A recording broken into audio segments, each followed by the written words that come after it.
Good morning everybody. Ajay Chauhan's perfect एवं reasoning classes में आपका स्वागत है। मैं अजय चौहान फिर से एक बार आपके समक्ष problem based on English alphabet के पार्ट 12 के साथ आपके सामने उपस्थित हूं। जैसा कि पार्ट 11 में मैंने आपसे concept of opposite component in case of any sequence की चर्चा की थी। मैंने बताया था कि बहुत सारे एग्जाम्स में अल्फाबेट के स्थान पर मिश्रित घटकों की श्रृंखला दी गई होती है, जिसमें अक्षर, अंक, संकेत मौजूद होते हैं। जैसे कि पार्ट 11 में आपने देखा था, आज पार्ट 12 में उन्हीं पहलुओं का मैं कुछ और स्पष्टीकरण आपके सामने करने जा रहा हूं। मेरा स्पष्टीकरण का प्रयास है कि मैं उन पहलू को और स्पष्ट करूं। जैसा कि आप यहां पे देख रहे हैं, concept of opposite component in case of any sequence. मैंने एक सीक्वेंस यहाँ पे लिखा है, श्रृंखला दी है HL *P3 @Q5 + Z beta C S T copyright 8F euro I7 alpha R theta E। फिर से एक बार देखें, मैंने यहाँ पे सीक्वेंस दिया है HL *P3 @Q5 + Z beta C T copyright 8F euro I7 alpha R theta E। आप यहाँ पे देख रहे हैं कि जो श्रृंखला दी गई है उसमें अक्षर, अंक और संकेत मिश्रित हैं, मौजूद हैं। मैंने जैसा कि पहले भी बताया था कि जब भी इस प्रकार की श्रृंखला दी जाती है तो प्रश्नों का जो संबंध होता है वह केवल एक ही टॉपिक से रिलेटेड नहीं होता, बल्कि एक से अधिक टॉपिक से इस प्रकार की श्रृंखला के दिए जाने पे प्रश्न अरेंज किए जाते हैं। इसी के आधार पे अल्फाबेटिकल मोड जितने भी प्रॉब्लम्स होते हैं वो अरेंज किए जाएंगे। कोडिंग डिकोडिंग बेस्ड प्रॉब्लम भी इस प्रकार की श्रृंखला पे भी अरेंज किए जा सकते हैं। एनालॉजी बेस्ड प्रॉब्लम इस प्रकार की श्रृंखला पे भी अरेंज किए जा सकते हैं। क्लासिफिकेशन बेस्ड प्रॉब्लम, वर्गीकरण पर आधारित प्रश्न इस प्रकार की श्रृंखला पे भी अरेंज किए जा सकते हैं। सीरीज बेस्ड प्रॉब्लम भी इस प्रकार की श्रृंखला पे अरेंज किए जा सकते हैं।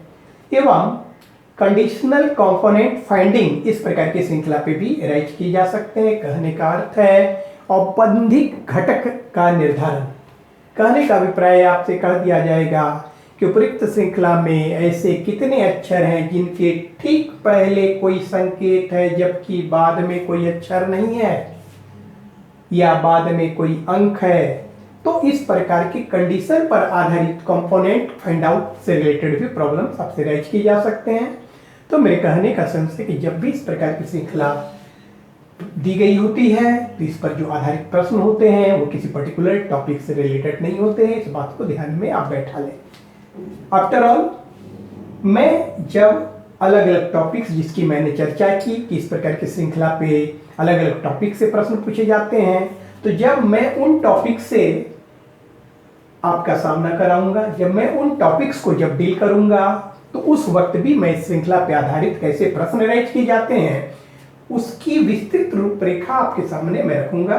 फिलहाल मैं अल्फाबेटिकल मोड प्रॉब्लम्स की बात कर रहा हूं कि जब अल्फाबेटिकल मोड प्रॉब्लम्स, अल्फाबेट से रिलेटेड जितने भी प्रश्न इस प्रकार की श्रृंखला पे अरेंज होते हैं उसकी मैं यहाँ पर चर्चा करूंगा। और यहाँ पे अभी मेन फोकस हमारा concept of opposite component in case of any sequence की यहाँ पे मैं चर्चा करने जा रहा हूँ।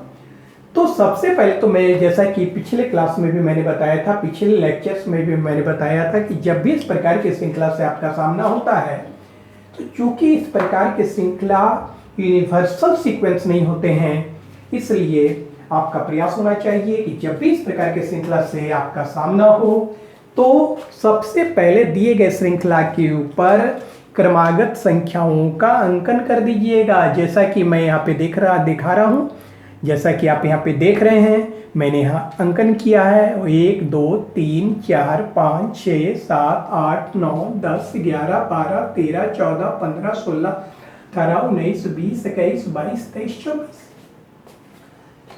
क्योंकि इस प्रकार के श्रृंखला के मान, इस प्रकार के श्रृंखला में प्रयुक्त घटकों के मान याद नहीं हो सकते। हम लोग अल्फाबेट्स में प्रत्येक अक्षर के मान को याद कर लेते हैं क्योंकि वो यूनिवर्सल सीक्वेंस है। जबकि इस प्रकार की जब श्रृंखला दी जाती है तो वो यूनिवर्सल सीक्वेंस नहीं होता।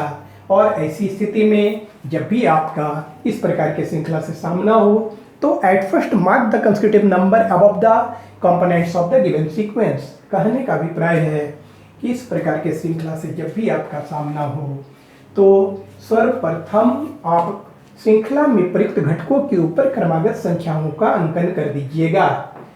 और जैसा कि मैंने पिछले क्लास में लेक्चर में भी बताया था, फिर से मैं बता रहा हूँ, ये हम लोगों का LHS साइड है और ये RHS साइड है, राइट हैंड साइड, और ये left hand side. From left से जो काउंटिंग की जाती है हम लोग इधर से करते हैं। फ्रॉम लेफ्ट का शॉर्ट फॉर्म FL लिखा गया है, जिसको हिंदी में बाएं से बोला जाता है। और फ्रॉम राइट की जो काउंटिंग की जाती है वो फ्रॉम राइट शॉर्ट फॉर्म में FR लिखा गया है, अर्थात दाएं से काउंटिंग इधर से की जाती है। क्लियर? आफ्टर ऑल आप जैसा कि यहाँ पे देख रहे हैं कि इस श्रृंखला का जो अंतिम मान है वो 24 है। दैट इज द EVS, हम लोग कह सकते हैं EVS। और जैसा कि मैंने बताया था कि EVS का मतलब होता है, EVS का मतलब होता है ending value of the sequence. Ending value of the sequence कहने का अभिप्राय है दी गई श्रृंखला का अंतिम मान। जैसे कि आपने देखा था कि अल्फाबेट का अंतिम मान 26 होता है, इसलिए कि अल्फाबेट 26 पे समाप्त हो जाते हैं, 26 लेटर्स मौजूद होते हैं। यहाँ पे ये श्रृंखला जो है वो 24 पे समाप्त हो गई है, इसलिए इसका अंतिम मान, श्रृंखला का अंतिम मान 24 कहलाएगा। That is the ending value of the sequence, 24 कहलाएगा। पिछले लेक्चर में भी मैंने बताया था, जो कैंडिडेट्स नए होंगे इस लेक्चर में उसके लिए मैं एक बार फिर से रिपीट भी कर रहा हूँ। साथ ही पिछले भी लेक्चर में जिन कैंडिडेट्स को शायद में भी समझ नहीं आई होगी उनके को ध्यान में रखते हुए भी मैं फिर से रिपीट कर रहा हूँ थोड़ी सी, ताकि मैं फिर से आगे बढ़ूँ। तो मैं यहाँ बता देना चाहता हूँ कि स्टैंडर्ड वैल्यू फॉर अपोजिट बराबर होता है EVS + 1। यह किसी भी श्रृंखला के लिए लागू होता है। EVS दैट इज द दिए गए श्रृंखला का अंतिम मान, EVS यहाँ 24 है। जैसा कि आपने देखा था कि 26 की स्थिति में जब हम लोग विपरीत की बात करते थे तो 27 फॉर्मेशन हम लोग किया, क्योंकि अंग्रेजी वर्णमाला के कोई भी दो अक्षर जिनके वर्णमाला क्रमांकित मान का योग 27 हो जाए तो ऐसे दोनों कंपोनेंट एक दूसरे के अपोजिट होते हैं। तो हमने जैसा कि पिछले लेक्चर में आपको बताया था कि EVS से अगर एक बढ़ा दिया जाए तो विपरीत का मानक फॉर्म कर जाता है।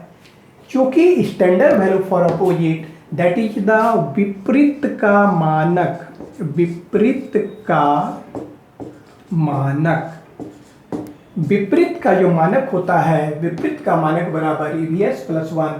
कहने का अभिप्राय है कि दी गई श्रृंखला का अंतिम मान +1। श्रृंखला जितना पे भी समाप्त करे, जितने पे समाप्त करे उससे केवल एक बढ़ा दीजिएगा और वह जो मान प्राप्त होगा वह विपरीत का मानक प्राप्त होता है।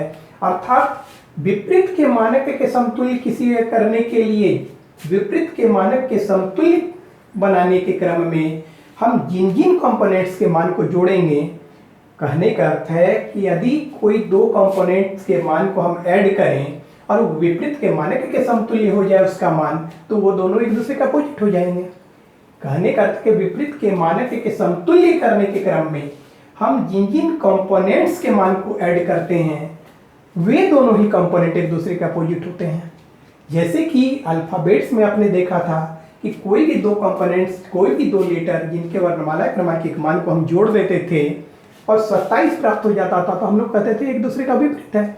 ठीक उसी प्रकार से किसी भी सीक्वेंस में ये बात लागू होती है कि कोई भी दो कंपोनेंट्स, कोई भी दो घटक के अगर स्थानीय मान को हम ऐड करें और ऐड करने पर वह विपरीत के मान के समतुल्य हो जाए तो कहेंगे वो एक दूसरे को विपरीत है। जैसे कि यहाँ पे स्टैंडर्ड वैल्यू फॉर अपोजिट मैंने लिखा है EVS + 1 बराबर 24 + 1 बराबर 25, क्योंकि हम बताए हैं कि अगर आपका EVS और यहाँ पे स्टैंडर्ड वैल्यू फॉर अपोजिट मैं पहले भी बता चुका हूँ, लेकिन फिर से एक बार हम ब्रीफिंग कर देते हैं कि अल्फाबेट में 26 था तो आपने विपरीत का मानक 27 पे बनाया। यहाँ पे इस श्रृंखला में आप देख रहे हैं 24 अंतिम मान है तो हम लोगों ने 25 पे बनाया। यदि श्रृंखला का अंतिम मान 100 होगा तो 101 पे बनेगा। दिमाग पे ये बात बैठाए रखिएगा कि श्रृंखला जितना पे समाप्त होती है, जितने पे भी समाप्त होती है, उस अंतिम मान में यदि हम एक ऐड करके जो मान प्राप्त होगा वह मान ही विपरीत का मानक होता है। इसलिए कि विपरीत का मानक बराबर स्टैंडर्ड वैल्यू फॉर अपोजिट बराबर EVS + 1 always for any sequence, किसी भी सीक्वेंस के लिए बात लागू होता है। मैं ये मिटाता हूं। आफ्टर ऑल, जैसे कि मैंने आपको बताया था पिछले लेक्चर में, मैंने ये बता दिया था कि ये जो विपरीत का मानक जो कंसेप्ट ऑफ अपोजिट आपको बताया जा रहा है, आखिर क्यों बताया जा रहा है। ठीक, जैसे कि यहाँ पे सबसे पहले आप देखने का प्रयास करें कि यदि आपसे कहा जाता है कि बाएं से, from left, FL short form में मैं लिख रहा हूँ, फ्रॉम लेफ्ट को शॉर्ट फॉर्म में FL बोला जाता है, जिसे कि बाएं से कहते हैं। क्लियर? यदि बाएं से कुछ पर्टिकुलर पोजीशन पे, मान लीजिए बाएं से आपको 10th पोजीशन पे, बाएं से 18th पोजीशन पे, बाएं से 7th पोजीशन पे, बाएं से 21st पोजीशन पे कौन से कंपोनेंट हैं, अगर ये कहा जाए बाएं से 10th पे कौन सा कंपोनेंट है, बाएं से 18th पे कौन सा कंपोनेंट है, बाएं से 7th पे कौन सा कंपोनेंट है, बाएं से 21st पे कौन सा कंपोनेंट है, that is the any particular position from left hand side, बाएं से किसी भी पर्टिकुलर पोजीशन पे कौन से कंपोनेंट हैं, तो आपको थोड़ी सी भी दिक्कत नहीं होगी, आप विदिन ए सेकंड बता देंगे, कोई भी विदिन ए सेकंड बता देगा, क्योंकि बाएं से 10th that is 10th Z, बाएं से 18th देखिए 18th that is the euro, ये यूरो का साइन है, बाएं से 7th नो डॉट, आप सीधे बोलिएगा क्यों है, बाएं से 21st नो डॉट, आप यहां देख रहे हैं अल्फा है, कोई दिक्कत आपको नहीं हुई, आप विदिन ए सेकंड बता देंगे, कोई भी व्यक्ति विदिन ए सेकंड बता देगा, कोई भी कैंडिडेट विदिन ए सेकंड बता देगा, कोई दिक्कत नहीं होगी। लेकिन जब हम दाएं से पर्टिकुलर पोजीशन की बात करते हैं, from right that is the दाएं से, अब जब मैं दाएं से की बात करता हूं कि दाएं से 10th पे क्या होगा, दाएं से 18th पे क्या होगा, दाएं से 7th पे क्या होगा, दाएं से 21st पे क्या होगा, दाएं से 9th पे क्या होगा, मान लिया जाए ये पर्टिकुलर पोजीशन पर आपको निकालने की बात आ गई, तो वैसे कैंडिडेट्स जिन्हें कंसेप्ट ऑफ अपोजिट कंपोनेंट के बारे में नहीं मालूम है,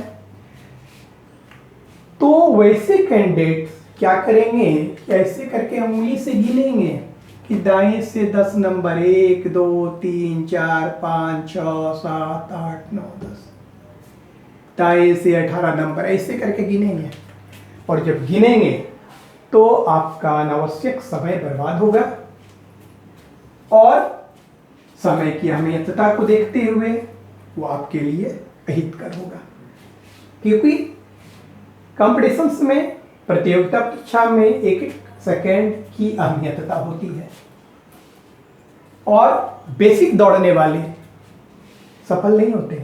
इस प्रतिस्पर्धा की दौड़ में, इस प्रतियोगिता की भीड़ में वही कैंडिडेट सफल होता है जो अपने को कुछ हट कर करने को दिखाता है, कुछ हट कर करता है, जिसमें अन्य से कुछ अलग क्षमता होती है। ठीक ना? तो वैसी स्थिति में जब आप गिनेंगे तो आप अनावश्यक अपने समय को बर्बाद करेंगे। लेकिन यदि आपके पास concepts, approach, different types of approach, alternative trick यदि आपको ज्ञात है तो आप विद इन अ सेकेंड बता देंगे क्या होगा। हमने आपको जैसा कि बताया था अल्फाबेट में, मैंने तो alternative trick of opposite letters से आपका सामना कराया ही था, लेकिन मैंने ये भी बता दिया था कि वैसी श्रृंखला जो कि यूनिवर्सल नहीं हो वहां पे अल्टरनेटिव ट्रिक आपको नहीं दिया जा सकता, बल्कि वहां पे बेसिक जो कंसेप्ट है उसका आपको सहारा लेना पड़ेगा, उसकी सहायता लेनी पड़ेगी। तो वह उस स्थिति में ये कंसेप्ट आपको दिया जा रहा है कि आप बाएं से तो आपने विद इन अ सेकंड बताया, किसी भी कंपोनेंट पोजीशन पर जब बोला जाए आप विद इन अ सेकंड बताएंगे, कोई भी बता देगा। लेकिन दाएं से जब बताने की बात आई तो जनरल कैंडिडेट्स जो कंसेप्ट्स नहीं जानते हैं उनका दिमाग घूम जाएगा या फिर उंगली से गिनेंगे। लेकिन अगर आपके पास कंसेप्ट है तो आप विद इन सेकंड बताएंगे, क्योंकि आपको तो दिमाग में ये लाना है कि भाई दाएं से किसी भी पोजीशन या किसी भी पर्टिकुलर मान का, अपोजिट कंपोनेंट्स का अगर मान हमको ज्ञात करना है तो सिंपल कुछ नहीं करना है। आप दिमाग में बस इतने लाने का प्रयास कीजिए कि जो भी कंपोनेंट्स आपको दिया गया है, जो भी पर्टिकुलर पोजीशन दिया गया है, आपको दिमाग पे लाना है कि उस पर्टिकुलर पोजीशन में हम कितना ऐड करें ताकि वह स्टैंडर्ड वैल्यू फॉर ऑपोजिट के समतुल्य हो जाए। सिंपल सा कंसेप्ट है। किसी भी कंपोनेंट्स का आपको अपोजिट निकालना है, किसी भी पर्टिकुलर पोजीशन का आपको अपोजिट निकालना है, किसी भी पर्टिकुलर पोजीशंस का प्रॉपर वैल्यू आपको ज्ञात करना है, तो कोई दिक्कत नहीं है। आपको दाएं से 10 का रहा, प्लस हम यहाँ एक बार फिर से याद दिला देना चाह रहे हैं कि proper value always count from left hand side. ये बात हमेशा दिमाग पे रखे रहिएगा कि in any sequence, in any general sequence, proper value always count from left hand side। कहने का अभिप्राय है कि वास्तविक मान की गणना हमेशा दाएं बाएं से की जाती है, नॉट दाएं से की जाती है। वास्तविक मान की गणना हमेशा बाएं से की जाती है। Proper value always count from left hand side in any general sequence. दाएं से नहीं, क्योंकि अगर आपको दाएं से 10 कहा जा रहा है तो दाएं से 10 का मतलब नहीं है आप 10 नंबर कर दीजिएगा। समझ रहे हैं ना? दाएं से 10 की जब बात हो रही है तो देखिए 1 2 3 4 5 6 7 8 9 10, और दाएं से 10 का रिजल्ट 10 नहीं होता है, बल्कि जो दाएं से 10 है वो प्रॉपर मान की जब बात करें तो वो प्रॉपरली 15 है। दाएं से 10 बराबर बाएं से 15, क्योंकि वास्तविक मान हमेशा बाएं से काउंट की जाती है। आप बोलिएगा क्यों की जाती है? सिंपल सा है। मान लीजिए कि 1 से 100 तक की अगर श्रृंखला दी गई होती तो यहाँ पे ईवीएस होता है 100 और विपरीत का मानक हम लोग कितना पे बनाएंगे? तो आप कहिएगा कि 101 पे बनेगा, क्योंकि विपरीत का जो मानक होता है, स्टैंडर्ड वैल्यू फॉर ऑपोजिट जो होता है, उस दिए गए श्रृंखला से एक एक्सीड करके बनाया जाता है। आप बोलिएगा कि क्यों बदलना पड़ता है? दाएं से जो दिया गया होता है परफेक्ट क्यों नहीं होता है? क्यों आप कह रहे हैं कि proper value always count from left hand side, वास्तविक मान की गणना हमेशा बाएं से की जाती है? क्यों की जाती है? दाएं से क्यों नहीं की जाती है? तो मैं सिंपल सा आपसे क्वेश्चन करता हूं कि कोई व्यक्ति आपसे 25 रुपया लिया, कितना रुपया लिया? 25 रुपया, 25 rupees, and then he return you 25। कोई प्रॉब्लम नहीं। कोई व्यक्ति आपसे 90 रुपया लिया और कुछ दिनों के बाद वो आपको 90 रुपीज रिटर्न कर दिया, कोई दिक्कत नहीं, आपको कोई दिक्कत नहीं है, नहीं ना दिक्कत है। कोई व्यक्ति आपसे 80 रुपया लिया, after some days he returns आपको वह रिटर्न कर दिया, कुछ दिनों के बाद उसने रिटर्न कर दिया 80 रुपया, आपको कोई समस्या नहीं है, क्योंकि आप एक के साइड से 80 नंबर उसको दिए थे रुपया, 80 रुपया दिया। आपने एक के साइड से 90 नंबर दिया, 90 दिया। एक के साइड से काउंट करने पर आपका वैल्यूएशन 25 रुपया था, 25 रुपया आपको दे दिया। एक के साइड से अगर 75 रुपया दिया था तो 75 रुपया आपको वापस कर दिया, आपको कोई तकलीफ नहीं है। लेकिन आपने किसी व्यक्ति को 80 रुपया दिया, कितना रुपया दिया? 80 रुपया। ध्यान दीजिएगा, आपने किसी व्यक्ति को 80 रुपया दिया, वो 80 किधर से है? एक के साइड से 80 नंबर। अगर काउंटिंग वैल्यू देखा जाए इंक्रीजिंग ऑर्डर में, तो एक से जो 80 नंबर होता है वहां पे 80 होता है, वो इक्विवेलेंट ऑफ 80 रुपया। एक के साइड से 80 रुपया आपने दिया, लेकिन जब रिटर्न करने की बात आई तो आपको उसने 21 रुपया लौटा दिया। कितना लौटाया? 21 रुपीज ओनली। आपका वो वापस हो गया ना, क्योंकि वो 100 के तरफ से जो 21 नंबर था वो लौटाया है। 100 के तरफ से जो 21 था वो आपसे 80 रुपया लिया है, तो 80 नहीं लौटा के वो बोला कि 100 के तरफ से 80 का मान 21 होता है, इसलिए 21 रुपीज, 2 और 20 और 1 21, उसने आपको 21 रुपया लौटा दिया। बोला कि देखो तुम्हारा 80 जो है वो 100 की तरफ से गिन के देखो 21 नंबर पे होगा। तो आपका तो दिमाग घूमने लगा, आपको दिन में तारा सूझने लगा कि ये क्या बोल रहा है।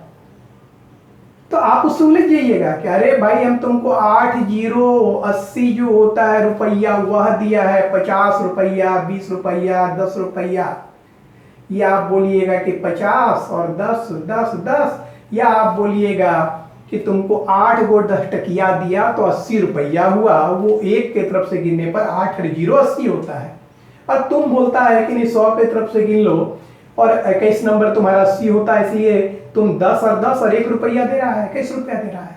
ये कैसे होगा? आ गया आपका दिमाग ठिकाने पे कि क्यों वास्तविक मान की गणना बाएं से की जाती है।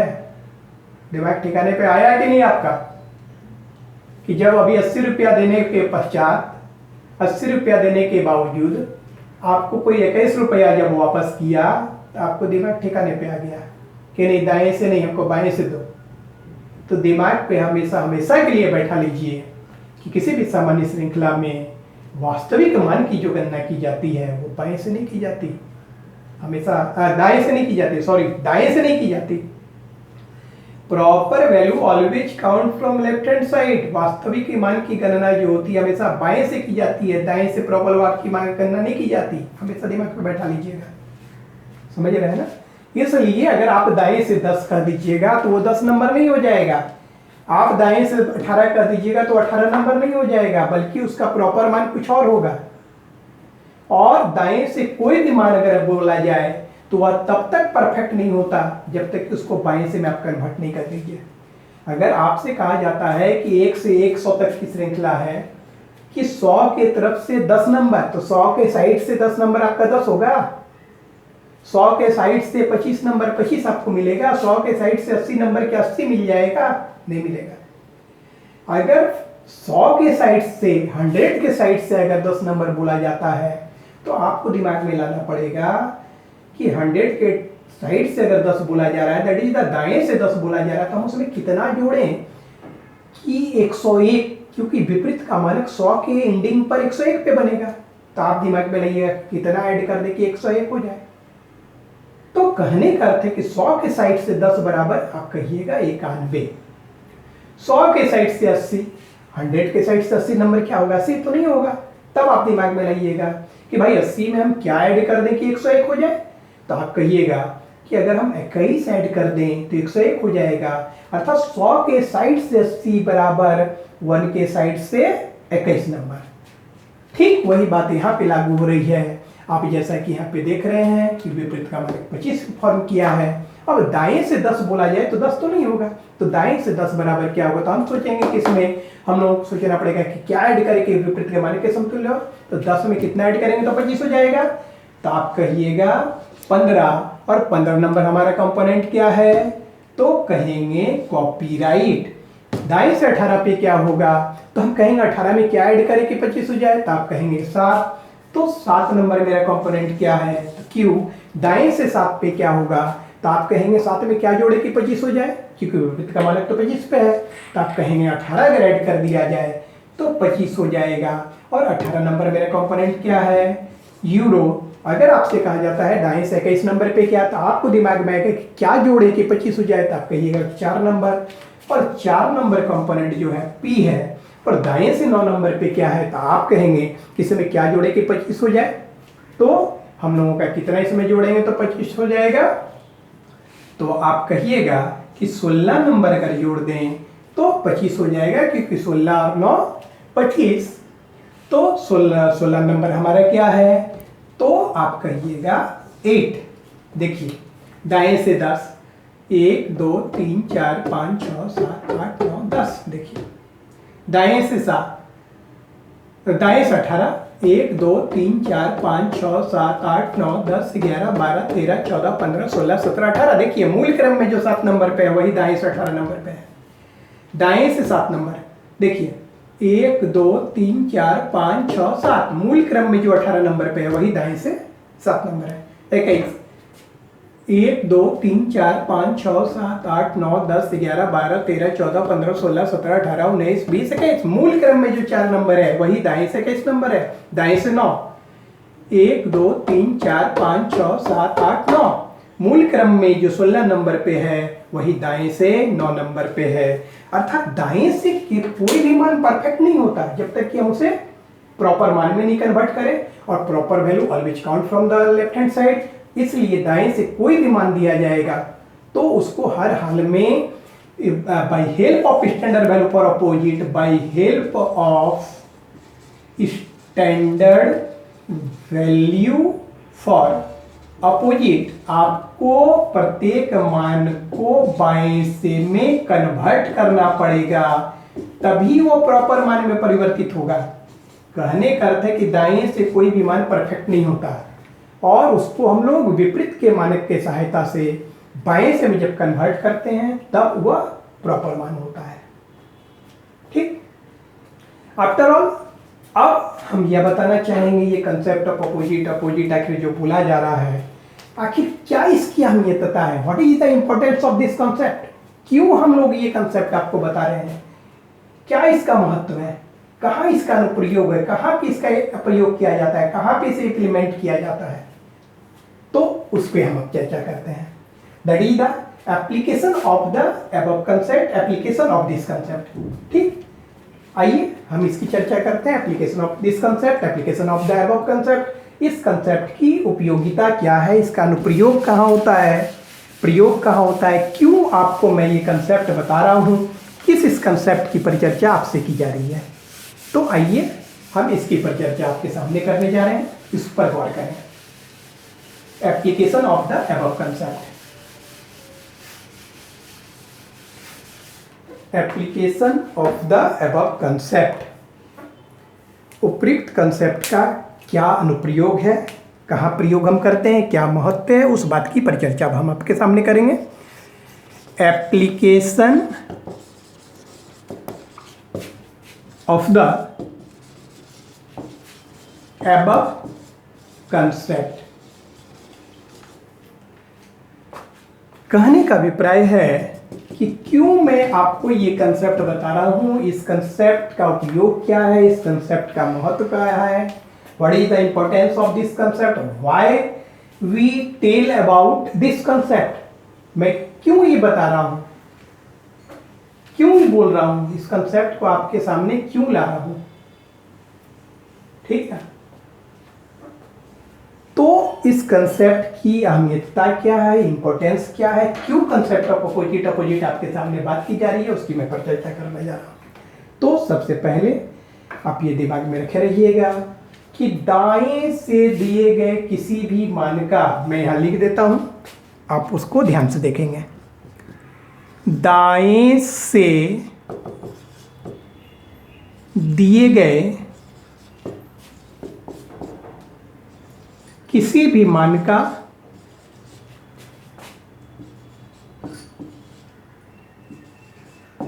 यदि हमें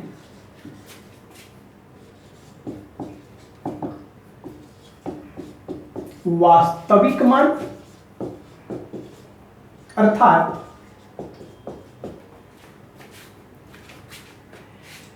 बाएं से मान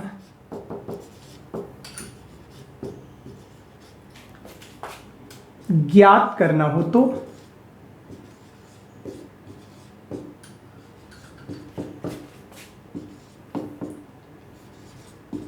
हमें उस मान में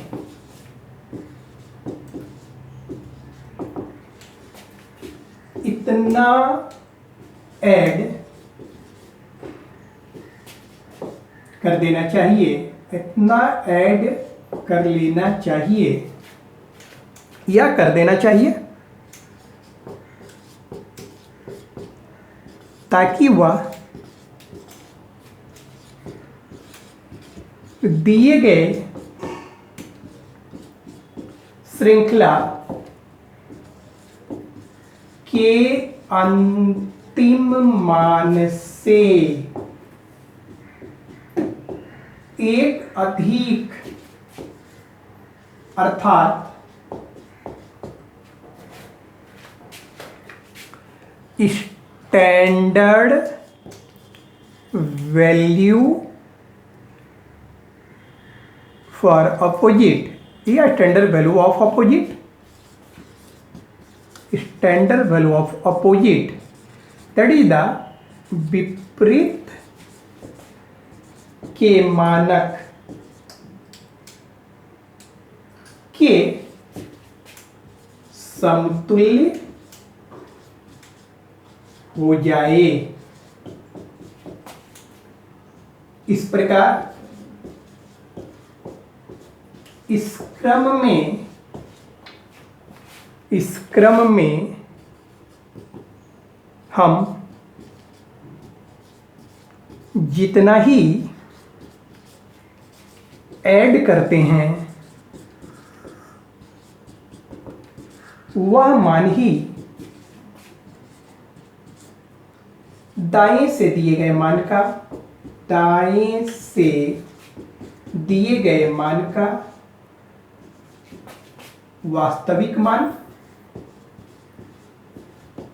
अर्थात बाएं से मान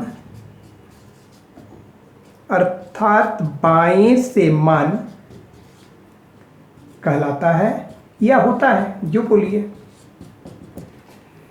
ध्यान से यहां देखिएगा, इस कंसेप्ट का एप्लीकेशन क्या है, व्हाट इज द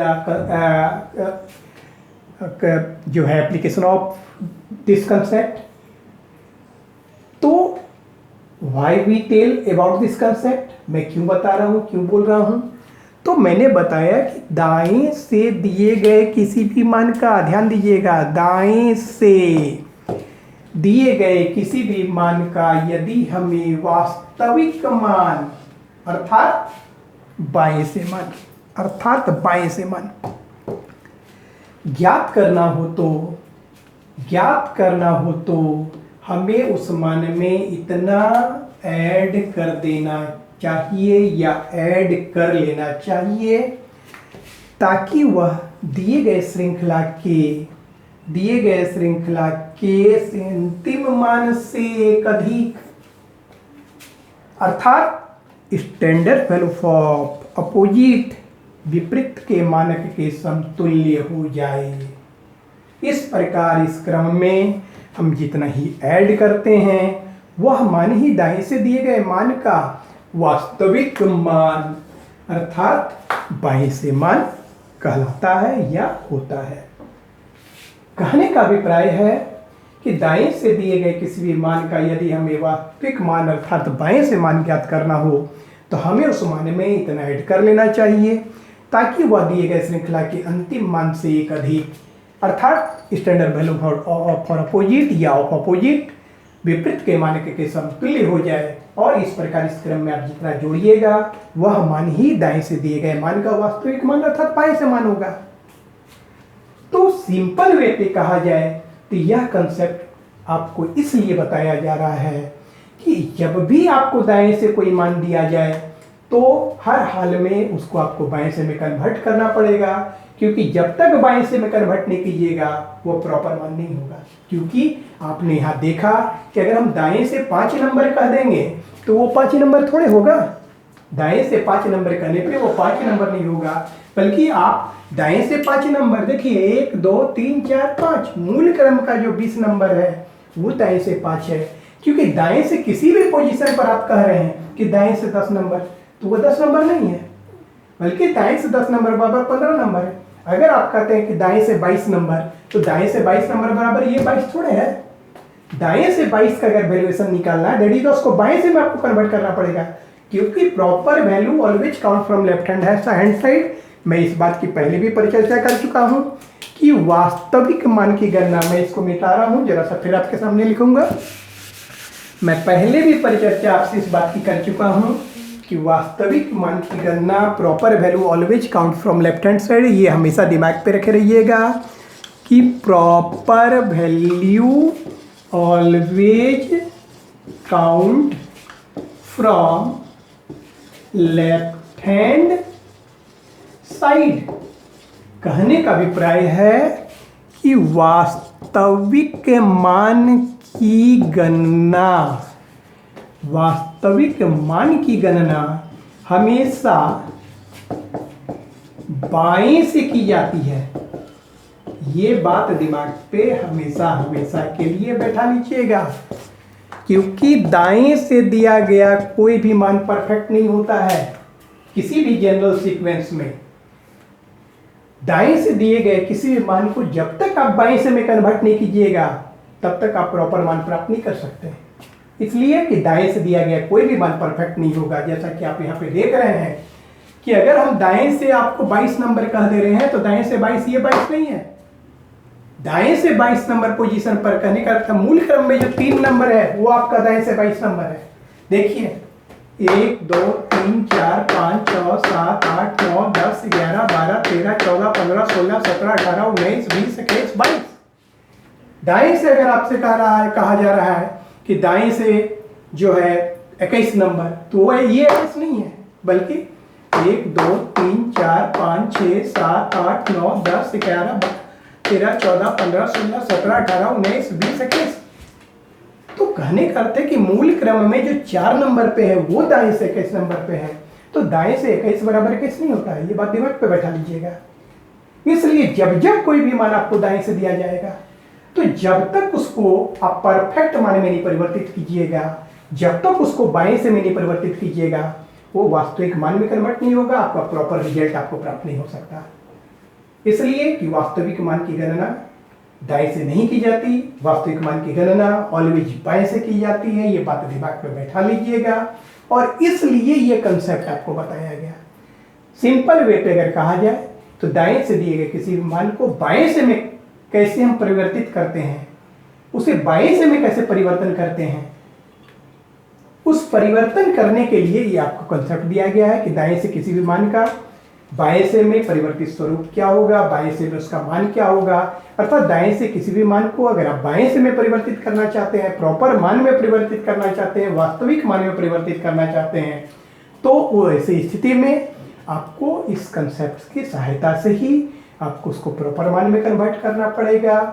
तो मुझे उम्मीद है, मुझे विश्वास है कि अब आप बिल्कुल ही concept of opposite and application of this concept, इस कंसेप्ट का क्यों मैंने कंसेप्ट की परिचर्चा की, इसका क्या उपयोग है, इसका क्या प्रयोग है, कहाँ पे इम्प्लीमेंट किया जाता है, मुझे ये महसूस हो रहा है कि आप जरूर अच्छी तरह से अब तक समझ चुके होंगे। मुझे विश्वास है कि आप मेरे कंसेप्ट्स को अच्छी तरीके से समझ चुके हैं, किसी प्रकार की अब दिक्कत नहीं होनी चाहिए। तो अंत में मैं इतना ही कहना चाहूँगा, जैसा कि मैं पहले भी आपसे कह चुका हूँ कि अनावश्यक जो है लेक्चर को बढ़ा के देखने का प्रयास नहीं कीजिएगा। अगर आपको कुछ सीखना है, सही तरीके से सीखना है, तो बारीकी से अवलोकन करें, क्योंकि ये आपका लाइफ का सवाल है। आप कुछ एक लक्ष्य प्राप्ति के लिए ऐसा कर रहे हैं, कोई मनोरंजन के लिए तो नहीं देख रहे हैं कि थोड़ा सा बढ़ा दो, थोड़ा सा ये कर लो। इसमें आपकी कैरियर की बात है, आपका भविष्य की बात है। इसलिए मैं आपसे सलाह दूंगा कि अनावश्यक लेक्चर को बढ़ा के नहीं देखें, प्लस प्रत्येक पार्ट का अवलोकन करें, क्योंकि एक भी पार्ट को छोड़ देना आपके लिए घातक हो सकता है। आप ये ध्यान रखिएगा कि प्रत्येक पार्ट का आप बारीकी से अवलोकन करें। और फिर से एक बार मैं कहना चाहूँगा कि मेरा लेक्चर ये आपको कैसा लगा, अपने बहुमूल्य कमेंट्स के माध्यम से मुझे जरूर अवगत करने का प्रयास करेंगे। और अंत में मैं इतना ही कहना चाहूँगा कि जो भी हमारे चैनल को पहली बार देख रहे हैं, यदि आपको हमारा लेक्चर अच्छा लगा हो तो आप सब्सक्राइब करने का प्रयास करेंगे। आफ्टर ऑल बेल आइकन को भी अवश्य दबाएंगे, ताकि कोई भी वीडियो जब अपलोड की जाए उसकी अविलंब नोटिफिकेशन आपको प्राप्त हो जाए। Thank you. आपका दिन मंगलमय हो।